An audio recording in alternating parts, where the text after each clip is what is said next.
നമസ്കാരം, ഭാരത് ലൈവിലേക്ക് സ്വാഗതം. പാർത്ഥ, ഇപ്പോൾ ഈ 2 ദിവസമായിട്ട് ഒരു ശ്മശാനം ചർച്ചകളിൽ നിറയുകയാണ്. പാലക്കാട് പൊതു ശ്മശാനത്തിൽ പ്രത്യേക ഭൂമി വേണം, NSS ആവശ്യം ഉന്നയിച്ചു. അതിന് ഇന്നിപ്പോൾ കണ്ടത് NSSന് പിന്നാലെ ഈഴവ വിശ്വകർമ്മ സമുദായങ്ങളും രംഗത്ത് എന്നാണ് പ്രചരിക്കുന്ന ആ ഒരു ഇത് കണ്ടത്. അപ്പോൾ ഇത് കണ്ടപ്പോൾ എനിക്ക് പെട്ടെന്ന് ഓർമ്മ വന്നത് ചൂരൽമല ദുരന്തം കഴിഞ്ഞിട്ട് ജാതി, മതം, ലിംഗം ഇതൊന്നും അറിയാതെ കുറേ ശവശരീരങ്ങൾ ഒരൊറ്റ കോമ്പൗണ്ടിൽ സംസ്കരിക്കുന്ന ആ ഒരു ദൃശ്യമാണ് എൻ്റെ മനസ്സിലേക്ക് പെട്ടെന്ന് ഓടി വന്നത്. ഇതെന്താണ് ഇപ്പോൾ വീണ്ടും നമ്മൾ പ്രാകൃതരായിക്കൊണ്ടിരിക്കണോ? ജാതി അനുസരിച്ച് ശ്മശാനം തിരിക്കുക എന്നൊക്കെ പറഞ്ഞാൽ അതെന്താണ് യഥാർത്ഥത്തിൽ അതിൻ്റെ ഒരു യാഥാർത്ഥ്യം എന്താണെന്ന് പറഞ്ഞൊന്ന് വിശദീകരിക്കാവോ? അല്ല, ഇത് 1-2 ദിവസമായിട്ട് നമ്മുടെ സോഷ്യൽ മീഡിയയിൽ അല്ലെങ്കിൽ മെയിൻ സ്ട്രീം മാധ്യമങ്ങളിലൊക്കെ തന്നെ പാലക്കാട് നഗരസഭയ്ക്ക് കീഴിൽ ശ്മശാനത്തിൽ എന്താണ് ജാതി വിവേചനം നടക്കുന്നു എന്ന മട്ടിലുള്ള വാർത്തകളാണ് വന്നുകൊണ്ടിരിക്കുന്നത്. അതിനെതിരെ പല ആളുകളും സംസാരിക്കുന്നുണ്ട്. ദളിത് ആക്ടിവിസ്റ്റുകളൊക്കെ വലിയ വിഷയം ഉണ്ടാക്കാൻ ശ്രമിക്കുന്നുണ്ട്. പക്ഷേ ഇതിൻ്റെ ഒരു യാഥാർത്ഥ്യ വശം നമ്മൾ മനസ്സിലാക്കണം. ഒപ്പം തന്നെ അങ്ങനെ ഒരു ജാതി തിരിച്ചിട്ടുള്ള ഒരു എന്തെങ്കിലും തരത്തിലുള്ള ഒരു പ്രവർത്തനം നടക്കുമ്പോൾ അതിനെ നമ്മൾ അപലപിക്കുകയും വേണം. കാരണം മരണപ്പെട്ട് കഴിഞ്ഞാൽ പിന്നെ എന്ത് ജാതി? മരിക്കുന്നതിന് മുമ്പ് മനുഷ്യൻ്റെ മനസ്സിൽ ഒരു പക്ഷേ ജാതി ഉണ്ടായിരിക്കാം. പക്ഷെ അപ്പോഴും നമ്മൾ അങ്ങനെ കാണരുത് എന്നാണ് നമ്മൾ വിശ്വസിക്കുന്നത്. നമ്മുടെ മതപരമായിട്ട് പോലും അത്തരത്തിലല്ല ജാതിയെ വേർതിരിച്ചത്. അത് വേറൊരു വിഷയമായതുകൊണ്ട് നമുക്ക് പിന്നീട് സംസാരിക്കാം. പക്ഷേ ഇവിടെ എന്താണ് സംഭവിച്ചത്? ഇവിടെ യഥാർത്ഥത്തിൽ പാലക്കാട് നഗരസഭയ്ക്ക് കീഴിലുള്ള മാട്ടുമന്ത എന്ന് പറയുന്ന അവിടെ ഒരു ശ്മശാനമുണ്ട്, ഒരു പൊതു ശ്മശാനമാണ്. ആ ശ്മശാനത്തിൽ ഒരുപാട് എല്ലാ ജാതി വിഭാഗത്തിലുമുള്ള ആളുകളെ സംസ്കരിക്കുന്ന സ്ഥലമാണ്. പക്ഷെ അവിടുത്തെ പ്രശ്നം എന്ന് പറയുന്നത് ഒരു മഴ പെയ്തു കഴിഞ്ഞാൽ അവിടെ മൊത്തം നനഞ്ഞ് കുതിർന്ന് വല്ലാത്ത ബുദ്ധിമുട്ടിൽ പോകുന്നൊരു ശ്മശാനമാണ്. ആവശ്യത്തിനുള്ള സൗകര്യങ്ങളില്ല. ഒപ്പം ഒരു മഴക്കാലത്തൊക്കെ ഈ സംസ്കാര ചടങ്ങുകൾക്ക് എത്തുന്ന ആളുകൾക്ക് ഇരിക്കാൻ പോലുമുള്ള സ്ഥലമില്ല. അവർ നനഞ്ഞുകൊണ്ട് കാര്യങ്ങൾ ചെയ്യേണ്ട അവസ്ഥ, വളരെ ബുദ്ധിമുട്ടാണ് അവിടെ സംഭവിക്കുന്നത്. അതുപോലെ തന്നെ അവിടെ വലിയ എന്താ പറയുക, നമ്മുടെ സാമൂഹ്യ വിരുദ്ധരുടെ ശല്യം ഈ ഒരു പിന്നെ ഈ എന്താ പറയുക ഈ ശ്മശാനവുമായി ബന്ധപ്പെട്ടുണ്ടായിരുന്നു. അപ്പോൾ ഇതിനെ മറികടക്കാൻ വേണ്ടിയിട്ട് അവിടെയുള്ള ഇപ്പം നമ്മളൊക്കെ ഏതെങ്കിലും ഒരു തരത്തിൽ നമുക്കൊരു ക്ഷേത്രമുണ്ട് അല്ലെങ്കിൽ വേറെ എന്തെങ്കിലും ഒരു സ്ഥലമുണ്ടെങ്കിൽ അവിടെ ഒരു പ്രശ്നമുണ്ടെങ്കിൽ സർക്കാർ തിരിഞ്ഞു നോക്കുന്നില്ലെങ്കിൽ നമ്മൾ ഇടപെട്ട് പൊതുജനങ്ങൾ ഇടപെട്ട് ഒരുപാട് കാര്യങ്ങൾ ചെയ്യുമല്ലോ. അതുപോലെ തന്നെ അവിടെ എല്ലാ ജാതി വിഭാഗത്തിലുമുള്ള ആളുകൾ അവിടെ ഈ സംസ്കാര ചടങ്ങുകൾ നടത്തുമ്പോൾ അവർക്ക് തന്നെ അതൊരു വലിയ ബുദ്ധിമുട്ടായി തോന്നുകയും അവർ നഗരസഭയെ സമീപിക്കുകയാണ് ചെയ്തത്. എന്നിട്ട് പറഞ്ഞു ആദ്യമായി ഇത് സമീപിച്ചത് ബ്രാഹ്മണ സഭയാണ്. അപ്പോൾ അവർ പറഞ്ഞത് ഞങ്ങൾ തന്നെ ഇത് ഒരു ഷെഡ് ഇവിടെ കെട്ടാം. ആ ഷെഡ് കെട്ടിയതിന് ശേഷം ഇവിടെ ഇതിന് വേണ്ട കസേരകളും കാര്യങ്ങളും സൗകര്യങ്ങളൊക്കെ എടുക്കാം. അപ്പോൾ ആളുകൾക്ക് ഇവിടെ അവരുടെ ബോഡിയൊക്കെ ഇറക്കി വെച്ചിട്ട് മഴ കൊള്ളാതെ അല്ലെങ്കിൽ വെയിലടിക്കാതെ ഇവിടെ ഇരിക്കാനുള്ള സൗകര്യങ്ങളൊക്കെ ഉണ്ടാവും എന്ന് പറഞ്ഞതുകൊണ്ടാണ് ബ്രാഹ്മണ സഭയ്ക്ക് ഈ പറയുന്ന പാലക്കാട് നഗരസഭ 20 സെന്റ് സ്ഥലം അനുവദിക്കുന്നത്. അവിടെ അവർ ഷെഡ് കെട്ടുകയും ചെയ്തു. ഷെഡ് കെട്ടിയതിന് ശേഷം ഈ പറയുന്ന പോലെ അവിടെയുള്ള എല്ലാ ജാതിയിലുമുള്ള ആളുകളെ ഈ ഷെഡിൽ ഇറക്കി വെക്കുകയും അതിന് അവർക്ക് അവിടെ ശവസംസ്കാരം നടത്താൻ വേണ്ട കാര്യങ്ങൾ അവിടെ ചെയ്തു കൊടുക്കുകയും ചെയ്തിട്ടുണ്ട്. അപ്പോൾ ഈ ബ്രാഹ്മണ സഭ അവിടെ ഷെഡ് കെട്ടിയപ്പോൾ എന്താണ് മറ്റ് ജാതി വിഭാഗത്തിലെ ആളുകൾക്ക് കൂടി തോന്നൽ ഞങ്ങളും കൂടെ ഷെഡ് കെട്ടിയേക്കാം എന്നാണ്. അതായത് പങ്കാളികളാകാം. അപ്പോൾ NSSന്റെ ഭാഗത്തു നിന്നും നെടുങ്ങാടി സഭയുടെ ഭാഗത്തു നിന്നും നഗരസഭയ്ക്ക് അപേക്ഷ പോകുന്നു. അപ്പോൾ നഗരസഭയ്ക്ക് അപേക്ഷ പോയ സമയത്ത് അവർക്കും കൂടെ സ്ഥലം അനുവദിക്കുന്നു.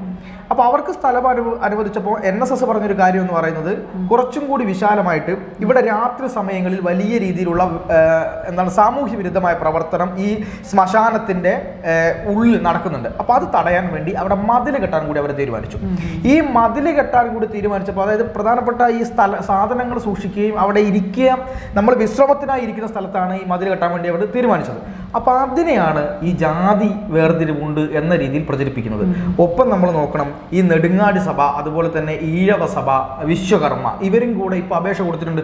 നെടുങ്ങാടി സഭയ്ക്ക് അനുവദിച്ചു, വിശ്വകർമ്മയ്ക്കും ഈഴവ സഭയ്ക്കും കൂടെ അനുവദിക്കാനുള്ള കാര്യങ്ങൾ നഗരസഭ ചെയ്തുകൊണ്ടിരിക്കുകയാണ്. അപ്പോൾ എന്തിനാണ് ഇത് അനുവദിക്കുന്നത്? ഇത്രയും ആളുകൾ ഷെഡ് കെട്ടിക്കൊണ്ടിരിക്കുമ്പോൾ ഒരുപാട് ആളുകൾക്ക് അവിടെ വന്നിരിക്കാൻ പറ്റും. ഒരു ഷെഡിൽ മാത്രം ഒരുപാട് ആളുകൾക്ക് സൗകര്യം ഉണ്ടായിക്കൊള്ളുന്നില്ലല്ലോ. അപ്പോൾ ഇതാണ് യഥാർത്ഥത്തിൽ അവിടെ സംഭവിച്ചത്. പക്ഷെ ഇതിനെ വളച്ചൊടിക്കാനുള്ള ശ്രമമാണ് ഇവിടെ നടന്നത്. ഈ ഒരു റിപ്പോർട്ടറിന്റെ ഒരു വാർത്ത ഇതാണ് കാണുന്നത്. അതിൽ പാലക്കാട് പൊതു ശ്മശാനത്തിൽ പ്രത്യേക ഭൂമി വേണം, NSSന് പിന്നാലെ ഈഴവ വിശ്വകർമ്മ സമുദായങ്ങളും രംഗത്ത്, പ്രത്യേക ഭൂമി വേണം എന്നാണ് ആവശ്യമെന്നാണ് ഇപ്പൊ ഈ റിപ്പോർട്ടർ ചാനലിന്റെ ആ ഒരു ഇത് ഞാനൊരു പോസ്റ്ററാണ് കണ്ടത്. ഇത് കാണുമ്പോൾ നമ്മൾ എന്താ കരുതുക? അതായത് നമ്മൾക്ക് ശവസംസ്കാരം നടത്താൻ വേണ്ടി പ്രത്യേക ഭൂമി വേണം, അവിടെ വേറെ ആരും നടത്താൻ പാടില്ല എന്നല്ല നമ്മൾ വിചാരിക്കുക. അല്ല, ഇവർ കൊടുത്തിരിക്കുന്നത് ഷെഡ് കെട്ടാൻ വേണ്ടിയിട്ട് പ്രത്യേക ഭൂമി വേണം. ഇവർക്ക് അനുവദിച്ചു കൊടുത്തതുപോലെ പ്രത്യേക ഭൂമി 10 സെന്റോ 20 സെന്റോ വേണം. ഇതിപ്പോ ഈ ഓരോരുത്തർ കെട്ടുന്ന ഷെഡിലും അവരവരുടെ ആൾക്കാർ മാത്രമല്ല ഉപയോഗിക്കുന്നത്. അതിനൊരു ഉദാഹരണം പറയാം. അതായത് നമ്മളിപ്പോ ഒരു പൊതു ബസ് സ്റ്റോപ്പ്, NSSന്റെ ഒരു ബസ് സ്റ്റോപ്പ്, ഒരുപാട് സ്ഥലത്ത് NSSന്റെ SNDPയുടെ ഒക്കെ ബസ് സ്റ്റോപ്പുകളുണ്ട്. അവിടെ ഏതെല്ലാം ജാതിക്കാർ കയറി ബസ് കയറുന്നു, ഒരുപാട് ആളുകൾ കയറുന്നില്ലേ? ഇതേപോലെ തന്നെയാണ് ഇവിടെ ഈ ഷെഡ് കിട്ടുന്നത്. ഇവിടെ ആവശ്യത്തിന് സർക്കാരിന്റെ ശ്രദ്ധ ഇല്ലാത്തത് കൊണ്ടാണ് ഇവർക്ക് ഇത് ചെയ്യേണ്ടി വരുന്നത്. അപ്പൊ ആ രീതിയിലാണ് അവിടെ ഷെഡ് കെട്ടാൻ ഇവർ തീരുമാനിച്ചത്. പക്ഷേ ഇവിടെ പല സ്ഥലങ്ങളിലും ഇത്തരത്തിലുള്ള കാര്യങ്ങൾ നടക്കുമ്പോൾ ഈ പാലക്കാട് നഗരസഭ ഭരിക്കുന്നത് BJP ആയതുകൊണ്ട് BJPയെ മാത്രം ടാർഗറ്റ് ചെയ്തുകൊണ്ട് ഇവിടെ വലിയ ജാതി പ്രശ്നമാണ് നടക്കുന്നത്. ഇപ്പൊ വേടന്റെ ഇഷ്യൂ ഒക്കെ വന്നല്ലോ, അതിനൊന്ന് സാധൂകരിക്കുന്ന വിധത്തിലേക്ക് ഒരു വലിയ ജാതി ഇഷ്യൂ ഉണ്ട് എന്ന് വരുത്തി തീർക്കാൻ വേണ്ടിയിട്ടുള്ള മനഃപൂർവ്വമായിട്ടുള്ള ശ്രമം ഇവിടെ നടക്കുന്നുണ്ട്. അതാണ് യഥാർത്ഥത്തിൽ നമ്മൾ ഈ ഒരു ജാതി വിഷയത്തിൽ നമ്മൾ കാണേണ്ടത്.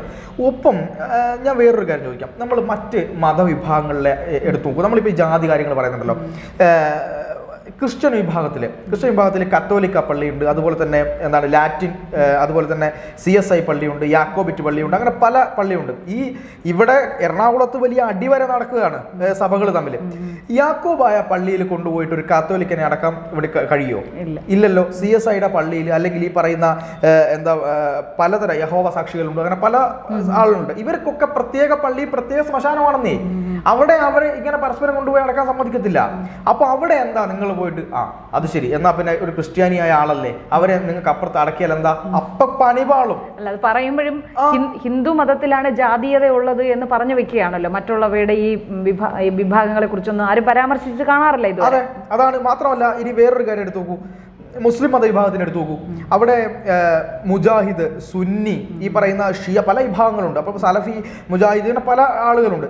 ഈ മുജാഹിദ് ആയിട്ടുള്ള ആളുകളുടെ ശവസംസ്കാരം സുന്നി പള്ളികളിൽ, സുന്നി ശ്മശാനം അവിടെ പള്ളിപ്പറമ്പുകളിൽ അവർ വെക്കാറില്ല.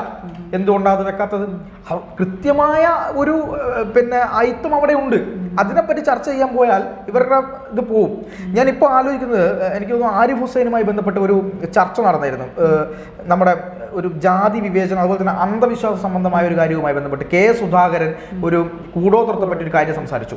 ആ സംസാരിച്ച സമയത്ത് അതിനെപ്പറ്റി മാതൃഭൂമി വലിയൊരു ചർച്ച വെച്ചു. അപ്പൊ മാധു പറയുകയാണ്, ഇങ്ങനെയുള്ള അന്ധവിശ്വാസങ്ങൾ എതിർക്കപ്പെടേണ്ടതല്ലേ എന്ന് ചോദിക്കുമ്പോൾ ആരിഫ് ഹുസൈൻ ചോദിക്കുന്ന ഒരു ചോദ്യമുണ്ട്. ശരിയാണ്, ഇത്തരമുള്ള അന്ധവിശ്വാസങ്ങളെല്ലാം എതിർക്കപ്പെടണം. പക്ഷെ ഇത് അന്ധവിശ്വാസമാണ് എന്ന് എങ്ങനെയാണ് നിർവചിക്കുന്നത് എന്ന് ചോദിക്കുന്നുണ്ട്. അപ്പം മാധു പറയുന്നത് ഭരണഘടനയിൽ അന്ധവിശ്വാസമെന്നും വിശ്വാസമെന്നും രേഖപ്പെടുത്തിയിട്ടുണ്ട്. അപ്പോൾ ആരിഫ് ഹുസൈൻ ചോദിക്കുന്നുണ്ട്, ഈ സുന്നത്ത് എന്ന് പറയുന്ന ഒരു കർമ്മമുണ്ട്. ഈ കൊച്ചു കുട്ടികളുടെ, ഈ പ്രായപൂർത്തിയാവാത്ത കുട്ടികളുടെ അനുമതി ഇല്ലാതെയാണ് സുന്നത്ത് കർമ്മം നടത്തുന്നത്. അത് വലിയ അന്ധവിശ്വാസമല്ലേ എന്ന് ചോദിക്കുമ്പോൾ മാധു പറയുന്നത്, അത്തരം കാര്യങ്ങളിൽ മറുപടി പറയുമ്പോൾ ഞാൻ ഭരണഘടനയ്ക്ക് വിരുദ്ധമായി സംസാരിക്കേണ്ടി വരും. അപ്പൊ പറയുന്നുണ്ട്, പൊള്ളുവല്ലേ എന്ന് ചോദിക്കുന്നുണ്ട് ആരിഫ് ഹുസൈൻ. ഇത് തന്നെയാണ് സംഭവിക്കുന്നത്. ഇതിനെപ്പറ്റി പറയാൻ ഇവിടത്തെ ഒരു ദളിത് ആക്ടിവിസ്റ്റുകളോ ഒരു മാധ്യമ പ്രവർത്തകരോ തയ്യാറാവില്ല. കാരണം എന്താ? പൊള്ളും. അത് തന്നെയാണ് ഇവിടെ അനാവശ്യമായി. നോക്കൂ, ചേച്ചി പറഞ്ഞതുപോലെ ഇവിടെ ഈ ശ്മശാനത്തിൽ ഏതെങ്കിലും തരത്തിൽ ജാതി വിവേചനമുണ്ട്. ഒരു ബ്രാഹ്മണ സഭയ്ക്ക് മാത്രമായിട്ട് ഒരു ഷെഡ് അനുവദിക്കുന്നു. അവിടെ അവർക്ക് ഒരു പ്രത്യേകമായിട്ട് 1 ഏക്കർ സ്ഥലം കൊടുക്കുകയാണ്. എന്നിട്ട് നിങ്ങൾ ഇവിടെ സംസ്കരിച്ചോളൂ എന്ന് പറയുന്നു.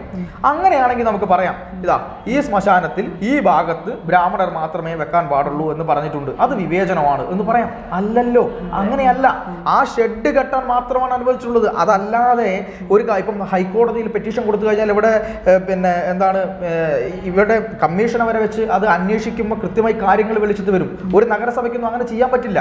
അത് മനസ്സിലാക്കാതെയാണ് ഇത്തരം കാര്യങ്ങൾ ചെയ്യുന്നത് എന്നാണ് നമ്മൾ ഇപ്പം മനസ്സിലാക്കേണ്ടത്. പക്ഷേ ഇതിന്റെ ലക്ഷ്യം എന്താ? ലക്ഷ്യം എന്ന് പറയുന്നത് BJP ആണ്. BJP ഭരിക്കുന്നിടത്ത് ജാതീയതയുണ്ട്. ജാതിയെ ഉന്മൂലനം ചെയ്യാതെ ഇവിടെ ഒരു കാര്യവും നടക്കില്ല എന്ന് പറയുന്ന ആളുകൾ തന്നെ ജാതി ഇവിടെ ഉണ്ടെങ്കിലേ ഇവരുടെ പൊളിറ്റിക്സ് നടക്കുള്ളൂ. അവരുടെ ആവശ്യം ഇത് നിലനിർത്തിക്കൊണ്ടു പോവുക എന്നുള്ളതാണെന്ന് ഇപ്പൊ ഈ അടുത്ത സംഭവങ്ങളിലെല്ലാം നമുക്ക് വ്യക്തമാകുന്നതാണ്. അതെ, അല്ല, ഇതിനോട് ഈ ശ്മശാനത്തിന്റെ വിഷയമല്ലാതെ മറ്റൊന്ന്, വിവാഹം കഴിക്കുന്നത് ഹിന്ദു വിഭാഗത്തിലാണെങ്കിൽ അത് ഏത് ജാതിയിലായിക്കോട്ടെ, പരസ്പരം വിവാഹം ചെയ്യുന്നതിന് ആ വീട്ടുകാരുടെ സമ്മതം, ചിലപ്പോൾ വീട്ടുകാരുടെ സമ്മതം പോലും ആവശ്യമില്ല. 2 ജാതിയിലുള്ളവർക്ക്, അത് ഏത് ജാതി ആയാലും അവർക്ക് 2 പേർക്കും ഇഷ്ടമാണെങ്കിൽ കല്യാണം കഴിക്കാം, ഒന്നിച്ച് ജീവിക്കാം. ആരും ഒരിടത്ത് നിന്നും പുറത്താക്കുന്നതായിട്ടൊന്നും എൻ്റെ അറിവിലില്ല. പക്ഷേ മറ്റു മതവിഭാഗങ്ങളിൽ ഇതിനേക്കാൾ വളരെ രൂക്ഷമായ രീതിയിൽ ഈ ജാതീയത നിലനിൽക്കുന്നുണ്ട്. തീർച്ചയായിട്ടും അത് മറ്റു മതവിഭാഗങ്ങളിലുള്ള ആളുകൾ, ഇപ്പം ഞാൻ നേരത്തെ പറഞ്ഞതുപോലെ, അപ്പോൾ നമ്മൾ മതവിഭാഗത്തെ കുറ്റപ്പെടുത്തുകയൊന്നുമല്ല, പക്ഷേ അതുകൊണ്ട് പേര് പറയാതെ മറ്റു പല മതവിഭാഗങ്ങളിലുള്ള ഉപവിഭാഗങ്ങൾ തമ്മിൽ വിവാഹം കഴിക്കുമ്പോൾ അത് വലിയ തർക്കത്തിലേക്ക് വലിയ പ്രശ്നങ്ങളിലേക്ക് പോവുകയും ചെയ്യുന്നുണ്ട്. ചില സഭകളിൽ മതം മാറ്റം പോലും അവർ അനുവദിക്കുന്നില്ല. അതെ, അത് വലിയ പ്രശ്നമാണത്. അത് അവരുടെ സഭയ്ക്ക് കീഴിലുള്ള ആളവരെ കല്യാണം കഴിക്കണമെന്ന നിയമം പോലും ചില സഭകളിലുണ്ട് എന്നാണ് ഞാൻ മനസ്സിലാക്കുന്നത്. അപ്പോൾ അത് അല്ലാതെ അത്തരത്തിലുള്ള ഈ ഹിന്ദു വിഭാഗങ്ങളിലേക്ക് വരുമ്പോൾ ഇവിടെ മാത്രമാണ് ജാതീയത ഉള്ളത് എന്ന രീതിയിലാണ് കാര്യങ്ങൾ നടക്കുന്നത്. ഇനിയിപ്പോൾ ഹിന്ദു വിഭാഗങ്ങളിലെ ജാതീയത മൊത്തമായി നിന്നു എന്ന് കരുതുക, അപ്പൊ എന്താ സംഭവിക്കുക? ഹിന്ദു ഐക്യം ഉണ്ടാവും. ഇത് ആർക്കാ ഗുണം ചെയ്യുക? BJPക്കാണ് ഗുണം ചെയ്യുക. ഹിന്ദു ഐക്യമാണ് ഗുണം ചെയ്യുക. അത് ഇവർക്ക് പറ്റത്തില്ല. BJP ഒരിക്കലും ഇവിടെ ജാതീയതയ്ക്ക് വേണ്ടി നിന്നിട്ടില്ല. ഇവിടെ ഹിന്ദു ഐക്യം എന്ന ഒറ്റ മുദ്രാവാക്യമാണ് BJP മുന്നോട്ട് വെക്കുന്നത്. പക്ഷെ ഹിന്ദു ഐക്യം BJPക്ക് ഗുണം ചെയ്യുമെന്ന് പറയുമ്പോഴും ഹിന്ദുക്കളല്ലാത്തവരും BJPയിലുണ്ട്. പക്ഷെ അവരെ അധിക്ഷേപിക്കാനായിട്ട് ഇപ്പം നമ്മൾ LDFനെയോ UDFനെയോ എതിർക്കുമ്പോൾ ആ എതിർക്കുന്നവരെ അടച്ചാക്ഷേപിക്കുന്നതുകൊണ്ട് സംഘിയാണ് എന്ന് ചാപ്പ കുത്തുക എന്നുള്ളൊരു ചടങ്ങുണ്ട്. അപ്പം ആ ഒരു ഇത് എല്ലാവരും ആഗ്രഹിക്കുന്നില്ല. പലരും അങ്ങനെ പരസ്യമായി സംഘി എന്ന് ചാപ്പ കുത്തുന്നത്. അതുപോലെ ഇപ്പൊ ക്രിസ്ത്യാനികൾ BJP അനുകൂലമായി പറയുകയോ LDFനെ UDFനെ വിമർശിക്കുകയും ചെയ്യുമ്പോൾ അവർക്ക് കൊടുക്കുന്ന ഒരു പേരാണ് ക്രിസംഗി, മുസംഗി, ഇങ്ങനത്തെ കുറെ കാര്യങ്ങളുണ്ട്. ഇപ്പൊ മുസ്ലിം മതവിഭാഗത്തിലുള്ള ആരെങ്കിലും RSSനെയോ BJPയോ സപ്പോർട്ട് ചെയ്ത് മുന്നോട്ട് വരികയാണെങ്കിൽ അവരെ മുസംഗി എന്ന് വിളിച്ച് ഒറ്റപ്പെടുത്താനുള്ള ശ്രമങ്ങൾ നടത്തും. RSSനെ BJPയെ സപ്പോർട്ട് ചെയ്യാന്നല്ല, അവരുടെ ഏതെങ്കിലും നയത്തെയാണ് സപ്പോർട്ട് ചെയ്യുന്നത്. ഇല്ലേ, ഇപ്പൊ ഈ മുത്തലാഖ് ബില്ലൊക്കെ വന്നപ്പോൾ അതിനെ പലർക്കും പരസ്യമായി തന്നെ സപ്പോർട്ട് ചെയ്യണമെന്നുള്ള ആഗ്രഹമുണ്ട്. അല്ല, ഇതിലെന്താണെന്നറിയോ, ഇപ്പൊ ഞാൻ ഇവിടെ ഇരുന്ന് BJP അനുകൂലമായ കാര്യങ്ങൾ സംസാരിക്കുമ്പോഴും ഞാൻ BJPയുടെ മൊത്തം കാര്യങ്ങളോടും യോജിക്കുന്ന ആളല്ല. അതായത് BJP ചെയ്യുന്ന നല്ല കാര്യങ്ങളെ അങ്ങനെ പറയുകയും തെറ്റിനെ തെറ്റായി പറയുകയും ചെയ്യുന്ന ആളാണ്. അത് പക്ഷേ മറ്റു പല രാഷ്ട്രീയ പാർട്ടികളിലെ ആളുകൾക്കും പറ്റും. പ്രത്യേകിച്ച് CPMനുള്ളിലിരിക്കുന്ന ആളുകളൊക്കെ അവരുടെ അടിമ മനോഭാവമാണ് ഉള്ളത്. അവർ ചെയ്യുന്നത് എല്ലാം ശരിയാണെന്ന നിലപാടാണ് അവർ സംസാരിക്കുക. പക്ഷേ മുത്തലാഖ് എന്ന് പറയുന്നത് ഒരു സ്ത്രീക്ക് വേണ്ട അടിസ്ഥാനപരമായിട്ടുള്ള നീതിയാണ് മുത്തലാഖ് നിരോധന ബില്ല് എന്നുള്ളത്. പക്ഷെ അതിനെ പോലും ഇവിടുത്തെ വോട്ട് ബാങ്ക് രാഷ്ട്രീയത്തിന് വേണ്ടിയിട്ട് എന്താ ഇവർ ചെയ്തത്? ഇത് മുസ്ലിം പുരുഷന്മാരെ ആക്രമിക്കുന്ന ബില്ലാണ് എന്ന് പറഞ്ഞു, പുരുഷന്മാരെ ജയിലിലാക്കും എന്നൊക്കെ പറഞ്ഞ് പല കഥകളാണ് പ്രചരിപ്പിച്ചത്. അപ്പൊ അത്തരത്തിൽ പറയുന്ന ആളുകളാണ് ഇവിടെ ഇല്ലാത്ത കാര്യത്തെ ഉണ്ട് എന്ന് പറഞ്ഞുകൊണ്ട് പാലക്കാട് നഗരസഭയ്ക്ക് കീഴിലുള്ള ഈ ഒരു കാര്യം ഇത്രയധികം ബുദ്ധിമുട്ടുണ്ടാക്കുന്നത്.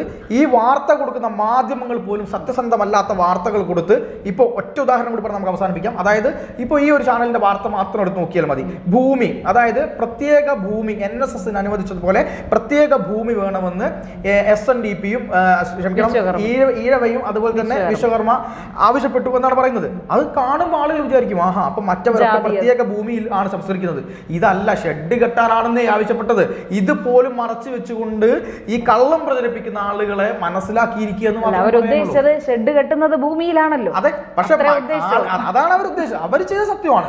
പക്ഷെ ഇത് വായിക്കുന്ന ആളുകൾ എന്താണ് കരുതുക? നേരെ ഒരു വേറൊരു അർത്ഥത്തിലേക്ക് എടുക്കും. ജനങ്ങളെ തെറ്റിദ്ധരിപ്പിക്കുന്ന പട്ടിയെ പേപ്പട്ടിയാക്കി അതിനെ തല്ലിക്കൊല്ലുന്ന മനോഭാവമാണ് ഇവിടെ എടുത്തുകൊണ്ടിരിക്കുന്നത്.